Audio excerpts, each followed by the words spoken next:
I'm Alina Adams, soap hub writer and author of Super Soap Scenes, a time capsule of daytime drama's greatest moments. Which scenes did fans vote as their favorite, and which actors talked about how they all came together? Find out right here. And I'm Tina Charles, managing editor of Soap Hub. Hello. Today we are starting with General Hospital, and I think I'm going to go out on a limb and say bullying children is not a good look. Wow, that's a really hot take, Alina. It is, and I thought about it for a long time, but Drew bullying children, i.e. Danny and Rocco, is not a good look. It is not at all. It was upsetting. Well, at least Laura came in. Well, first Ronnie, then Laura. But, it's nice to see Laura. We don't see her that much these days, but it's nice for her to come in. And she was like, my grandson and his brother, and this is about me, and I'm Laura. I am Laura Weber, Baldwin, Spencer. She's married to Kevin, right? Collins. And believe me, I don't play. So that was actually nice to see. But Drew, really? Children? I know it was the mayor versus the congressman, and Laura won this fight, I think. It was really sad to see Drew go after Danny like that. I don't understand why he's taking out his anger for Jason on Danny so much. I do He really hasn't done that much, I do have a theory, and it's not a very popular theory, I think. But if we give Drew the benefit of the doubt, let's try to pretend Drew is still a good guy and hasn't completely lost his mind. Remember, there was a time when Drew thought he was Jason. And thus, there was a time when Drew thought he was Danny's father. And he was devastated when he found out he wasn't Danny's father. So maybe subconsciously he's thinking, well, Jason is a terrible father. I would have been a better father to Danny. That's my headcanon. What do they call it? It's my fan wank. It's all the words about how to make Drew not come off as a complete lunatic in this. But I don't think you act like that towards somebody you used to love and you used to take care of. You always love that person and you always want the best for that person, and you don't think the worst of that person. I hate Jason all he wants. Be angry with Jason. Jason decked him at the Quartermain mansion. So I get why Drew wants to take that mansion away from all the Quartermains. I don't get how he can go after kids like that. I don't. I mean, they're teenagers, yes, and they do, they don't hold back with adults a lot. But all that Danny wants to do is see his sister. And Drew is keeping him away from her at the same time while he's finally allowing everybody else to see Scout because he wants Alexis to represent Willow. I don't understand how Alexis stood for that. I think if she had argued even just a little bit longer, she may have gotten Danny the restraining order rescinded for Danny as well. Well, Alexis's morals are always very flexible. She has very, very, very firm convictions until she doesn't. So that's just Alexis is being Alexis. But let's actually talk about Drew's. Is she his better half? Is she his other half? I don't know. Willow. Let's discuss Willow. Willow is angry at Nina for not committing perjury for her, even though there's video that shows that Nina is lying. What does Willow want Nina to do? Chill, Will? Well, this is something that Willow does with Nina. She found out that Nina slept with Drew.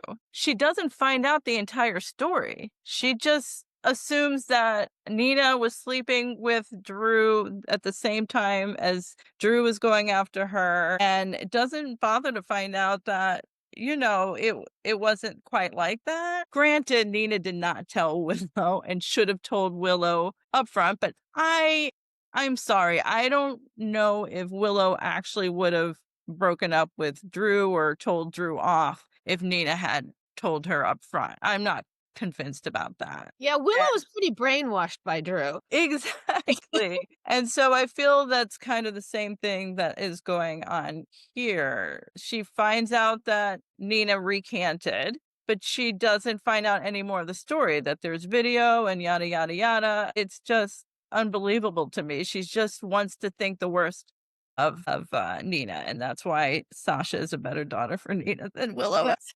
That was my stance last week, actually. What do you need with Willow when you have Sasha? Don't you You need know?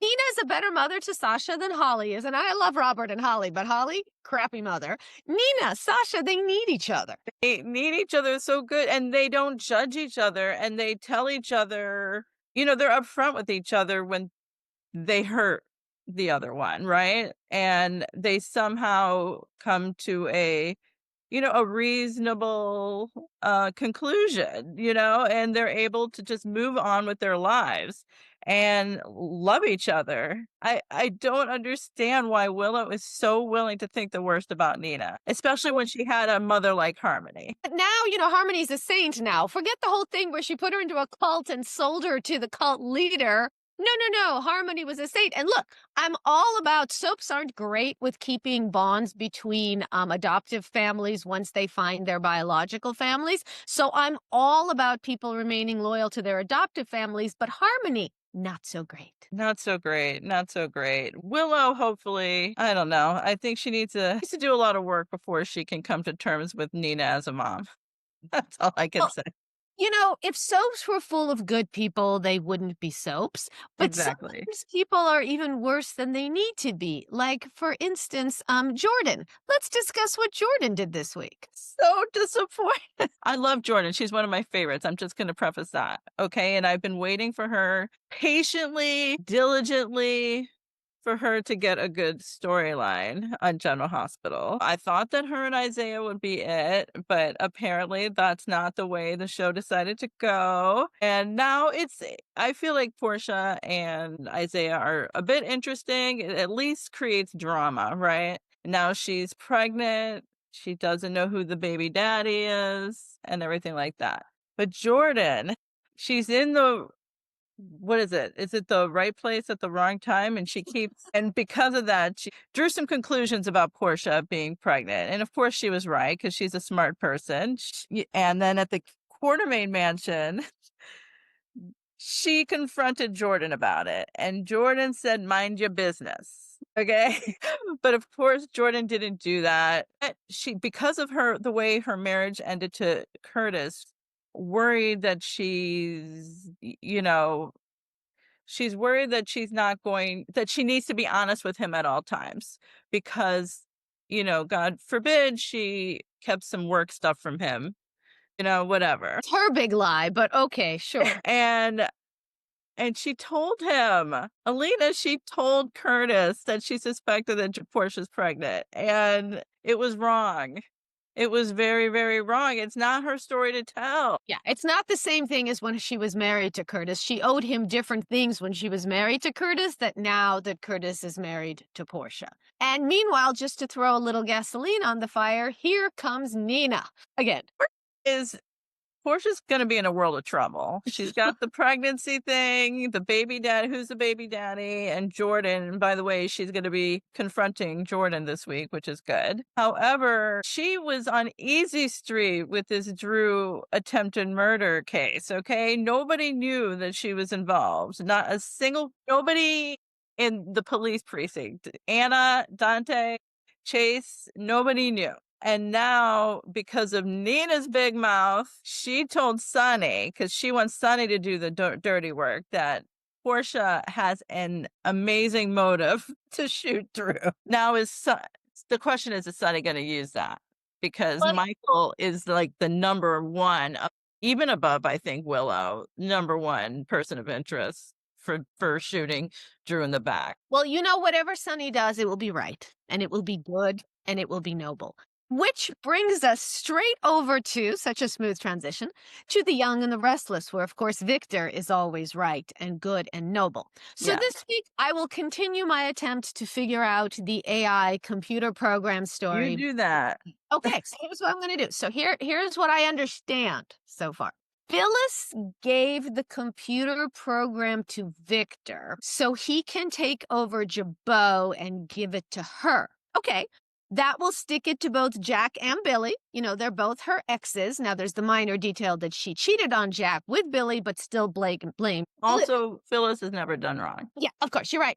Sorry. How could I have forgotten that? I had a moment where I forgot that. Thank you for setting me straight, Tina. But here's my question. So, kind of like Victor has never forgiven Jack for risking his life to save Nikki, which is the stupidest, most That's convoluted not the way that motive. Victor tells it. She Yeah, thinks that Jack put Nikki's life in danger somehow that night. That's not how it happened. it is not. But okay, so we have that insanity. We also have Phyllis pretty much blaming Jack for the fact that she cheated on him with Billy and she wants to get revenge on Jack. She's also never been crazy about the fact that Billy slept with Summer. So here's my question. But wait a second.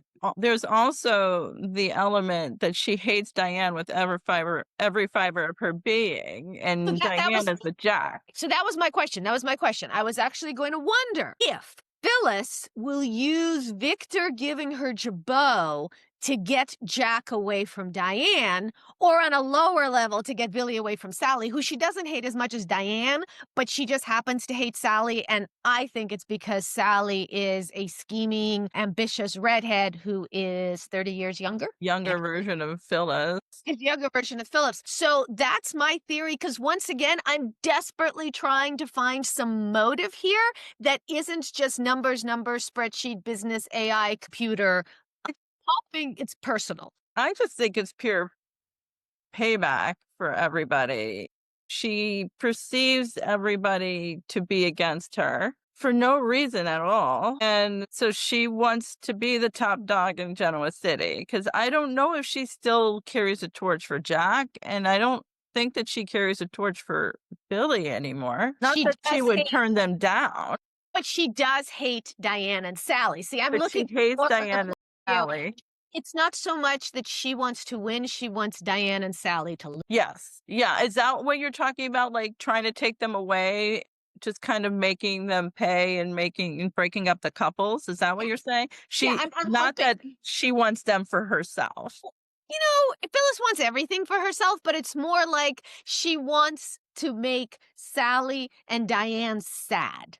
And if Yes. she can use Jabot for that, that's the only motive I can think of, because otherwise it's just boring business stuff. I think that that's a big part of it. And also just her ego, that she just wants to be better than every man in this town. Because remember, she doesn't need a man because she can provide everything for herself, which is great. Yeah, That's yeah, girl that's a power. great motive, girl power and all of Girl power, that. yay. She But wants to out Victor, she wants to out Jack, and out Kane. So that's the way she's gonna do it. And if it hurts and destroys Diane and Sally in the process, that's icing on the cake. But it's so funny. You're talking about Phyllis wanting to be top dog in Genoa City. And because we spend most of our time in Genoa City, we're sort of used to what the pecking order is. Victor, you got that, is the toughest man in Genoa City, and he's got his kids and all that.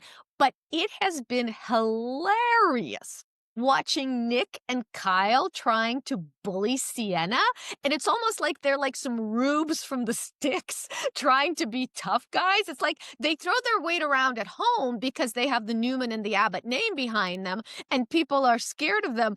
But it is just so funny watching Sienna be like they're little gnats buzzing around her. She's like, It's also Tamara Braun, and she just brings that, badassness and gravitas, and she's tough, and she instills that in her characters, and Sienna seems to be no different, and you can't play with her. And if she's also married to a man played by Roger Howarth. yeah, let's be real subtle about who that man is. But first, before we get to who that man is, we don't know, is that Diane used to live in LA. So I Yeah. want Diane to be sicked on Sienna because she's the only one who isn't some provincial little girl. Oh, yes. I think that Diane and Sienna would be a great matchup. Like Diane needs to get her butt to LA right now. Yeah, because that's the only one I can feel of in the entire Newman family who well, she's an Abbott, but I mean, from the Newmans and the Abbotts, Diane is the only one who I could feel could stand up Sienna. I mean, I would love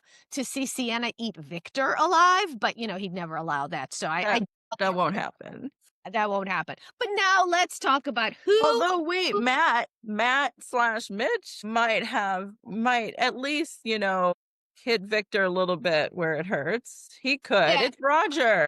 So you said it. Let's all say it. Roger Howarth is playing Matt Clark. We were so coy, but let's be obvious about that. So far, he's playing it very low key in the scenes that we've seen him in the few days that Right. we've seen him. He's playing it very low key. But let's do a little review, little history lesson time. So Matt Clark has a very complicated history with Nick and Sharon, which includes rape. And I can't remember what number rapist this is Roger Howarth is playing, but let's just go with that. I'm at least thinking two because we've got Todd on One Life to Live and Franco on General Hospital. So there's at least two. If I'm missing So somebody, now 3 with Matt, I'm yeah. three with Matt Clark. So do let me know. Okay, so Matt Clark was in the hospital on a breathing tube. And he yanked out the breathing tube and stuffed it into Nick's hand so Nick would be blamed for Matt's murder. And when you're blamed for someone's murder, you assume you're not going to see them again because they have been murdered. And murdered usually means dead. So ED, yeah. I can definitely see Nick's surprise, and we're all surprised too, but I don't know if it's even a good surprise or even a logical surprise. I think it's wise to just suspend your disbelief I think and you just spent go with everybody it got that. Yeah, I 'cause think this is kind of like an all-star pairing with Roger and Tamara, and it might be fun, who knows? It might be fun to just watch them. I think I read an article that said that he's gonna just be a bad villainous character. charm because he's here for the short. Exactly, and watching Roger do that, it's usually pretty fun. It is. It is. All right. So we will let Roger impress us, which he always does with his acting. It's just he Yes, can't control the writing he gets. And let's move right. on to Beyond the Gates, where I have questions as usual. So this week, well, actually last week, we met Jacob's brother, Isaiah. Yes. And we found out that Elon is disappointed in his son, who has a master's degree and works in fly by night schools that are beneath him. Now, when a cop is disappointed in his son, you expect to hear his son's at least a criminal, maybe a I think there was some wrongdoer. of that in the past, though. There is, but now he's not happy with the fact that his son is a teacher and a therapist, and that's a really interesting and weird attitude. It is. I feel like it's there so he can be the bad boy by having his dad say, "You're a bad." He's like, "Yes, I'm a bad boy with a master's degree." Yeah. It's just not feeling right to me. So here's my theory. All right, Tina, you ready? Here's my theory. Okay. My theory is that Elon doesn't like Isaiah being a counselor and a therapist, because especially since he works with young people, because then he'll stop young people from becoming criminals, and Elon and Jacob will have no jobs. Okay, interesting. I know that's not your most common interpretation, but it's the only one I could think of. Because why would a cop, Well, I just think that he's of the mindset because everybody in that family is in law enforcement. The mom is a dispatcher, a police dispatcher. There's another brother that's a cop. Jacob's a cop. And Elon is, of course, the police chief. This is a black sheep because he's not a cop. Most everybody in my family is in the medical field. I talk about soaps. and that saves lives, Tina. So, I mean, I just think that he's one of those people that thinks that, the law enforcement family everybody does it, they all need to do it, you know? It just felt a little contrived to me when I heard he's the bad boy. I wasn't expecting to hear a therapist with a master's degree. Well, I just think the bad boy part is because of his past and he's finally gotten his act together. And, he got his degree and now he got this job and now he's on the straight and narrow, which should be a good thing because Elon surely is not on the straight and narrow especially after the discussions we've seen between him and Joey Armstrong. But I just kind of liked seeing the family dynamics as a whole because we haven't really learned anything about the Hawthorne family in the past 8 months or so. And this is also coming at a time when Jacob is starting to question his dad and his dad's ethics and everything like that. And Isaiah noticing that Jacob is questioning his dad's ethics was, I thought, pretty great as well. Well, the one person we're suddenly finding out all sorts of new things about is Haley. We now know Haley is a con artist. And here's what's interesting. Ever since she outed herself as a con artist, she's been making more stupid mistakes like asking Carolyn about for a number and then having Carolyn ask Bill than she was when she was just a gold digger. I don't understand why she's doing that because everybody knows, like, if you tell a lie, you need to at least try and cover it up. Like, call Caroline on the sly and get your story Yeah, straight. yeah, she was better before. But I don't know, I feel like life with Haley as a con is way more interesting than it was before, and I Oh, yeah. like seeing her kind of be a little bumbling trying to poison Bill, you know? And it was super fun when Joey was trying to con her into admitting that she and Randy had a thing going. She totally blew him off. She totally got that. That was the one moment where I actually felt she was a competent con because that was the first time she was like, "You're not going to pull that on me. I know that trick." Yeah, I love that. Yeah, she stuck to her story about Randy being Sammy, the kind gentleman that helped her to the hospital after her miscarriage. And I'm kind of liking that she's starting to have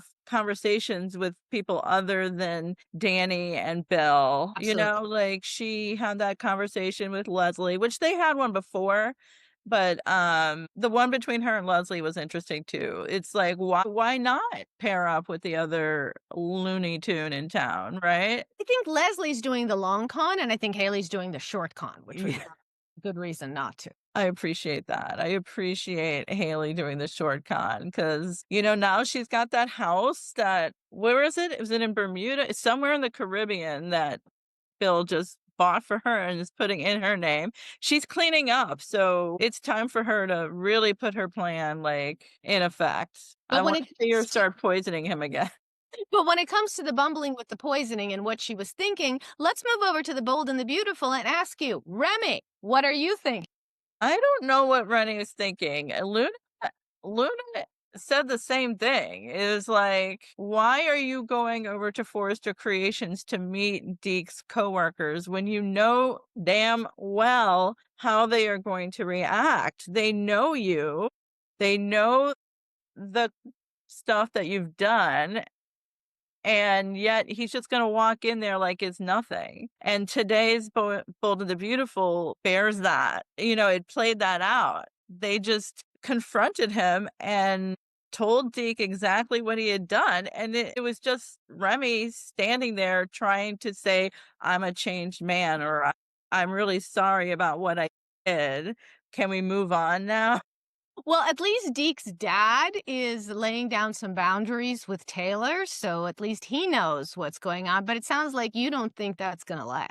I mean, I feel like, first of all, the whole therapist or psychiatrist client situation is my sister's a therapist. So when they start blurring the lines between the therapist and the client, it starts to upset me. Uh, but it's a soap, obviously. And this is what they do on soaps. And, you know, Taylor and Deacon, they haven't crossed any line too hard yet.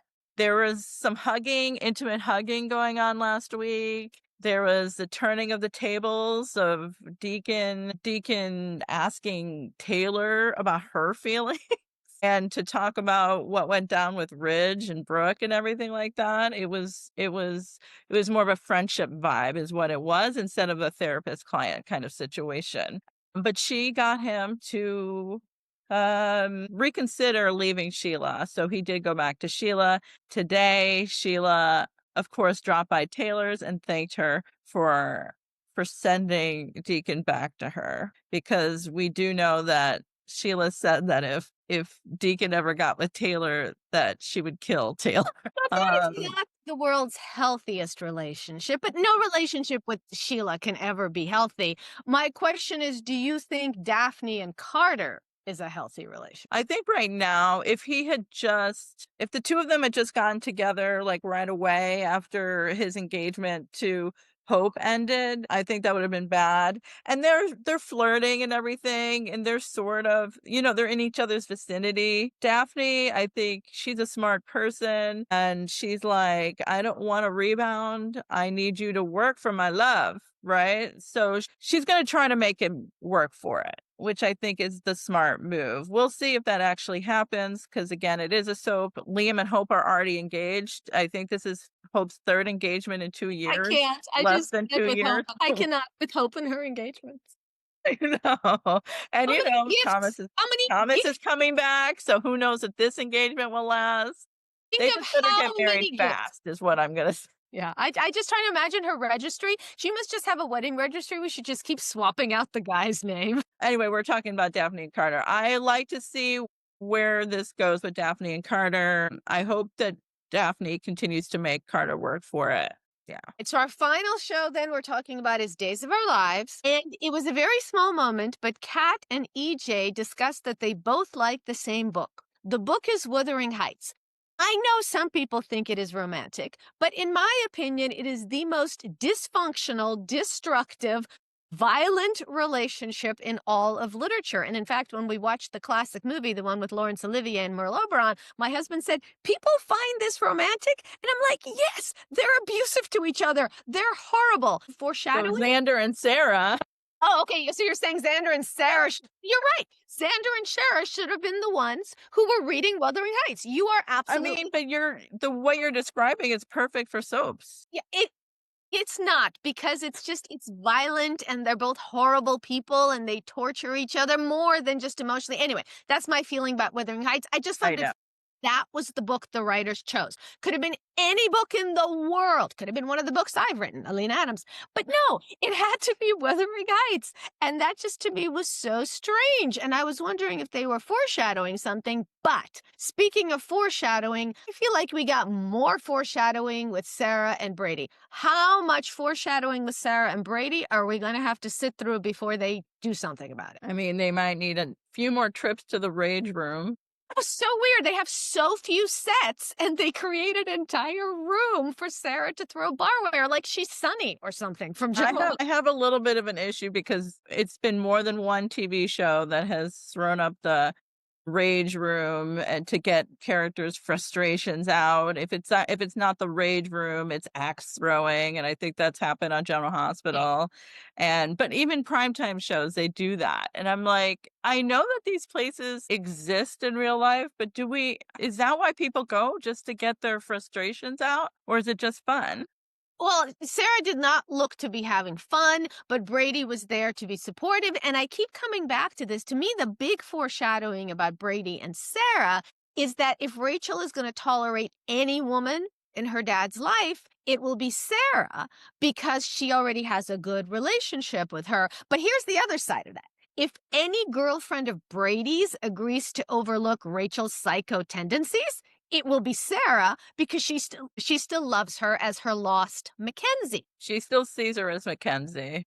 But here's my question. Considering that Sarah dumped Xander for being violent and lying, that'll be some serious hypocrisy there, Sarah, if she overlooks Rachel's little quirks, especially after Rachel, oh, I don't know, tried to kill Kat with a pumpkin. And she tried to kill EJ with a gun.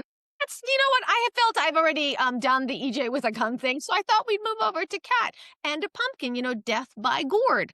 I mean, we haven't yet seen Brady's reaction to how Rachel behaved, but considering his reactions to previous things, like when she was almost responsible, he doesn't know about EJ, but he does know that she was almost responsible for killing Ava.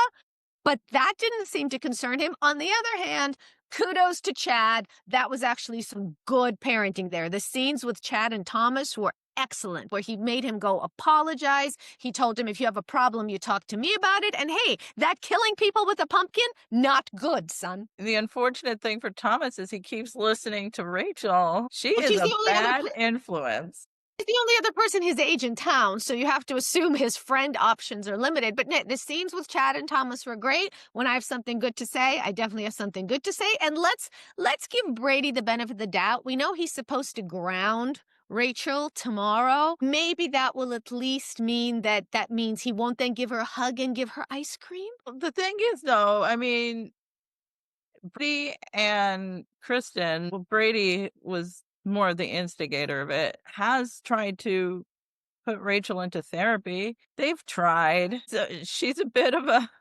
project. Maybe your sister, the therapist, can work with Rachel. Yes. I was doing the work in Somebody, Salem. I don't think her grandmother should be, or, who in essence is her grandmother, should be doing it. Actually, I don't think, well, Rachel has talked to Marlena, but I think she's going to a different Yeah, she's therapist. going to they made a point of saying she's going to Yeah. she just I hasn't think maybe she needs a council of therapists or of a therapy. group, Yay! a A group think brood of tank with, with Rachel, something like that. and final thought, what was the point of Tony going missing for a hot second? I'm not sure. I don't know. I'm I mean, still I trying to have figure seen that out. Wasn't there some sort of theory about somebody on our site wrote an article? Was it you? that the theory that it might have been an Andre switch out. Yes. That's the only thing that would make any sense, because otherwise, at the end of the episode, he's missing. The next episode, he's been found. So unless this has some I assume it may be somehow tied into Theo taking over Demera and all of that. Well, you know how I feel about Nepo babies. I know. Maybe Andre will be, the devil sitting on his shoulder, sort of whispering in Theo's ear to make it evil. That's the only thing I can see. Yeah, I think that would be great, right? Because then that would even upset Abe even more, and it would validate everything that Abe has been thinking. He's been worried about Theo being head of Demera changing, because we know Lexi changed for a while there because of her Demera leanings and everything like that. So maybe Theo does go to the dark side. That's the only thing I can think of if we had a swap out for Andre for Tony. So we'll see. I We'll would see. love that, actually. All right, so that's it for now. I'm Alina Adams. Find out which actors, writers, and directors shared their memories for Super Soap Scenes, a time capsule of daytime drama's greatest moments. Available on Amazon and barnesandnoble.com. And I'm Tina Charles. Don't forget to check out Soap Hub socials and head to our website to sign up for our newsletters. Bye.